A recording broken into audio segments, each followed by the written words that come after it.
ఆయన పుట్టినప్పుడు మనకి ఇచ్చినటువంటి నిదర్శనాలు ఏంటి? శాస్త్రీయంగా ఉన్నాయి. ఆయన పుట్టినప్పుడు వర్తమానం మొట్టమొదటి ఎవరు చెప్పారు?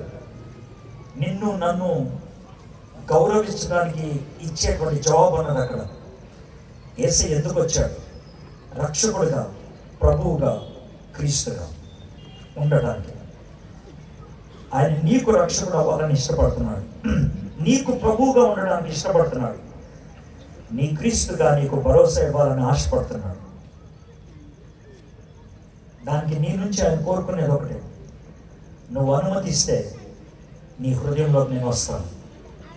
నీ కులం ఏదైనా, నీ మతం ఏదైనా, నీ జాతి ఏదైనా, మనుషుల కోసం వచ్చాను.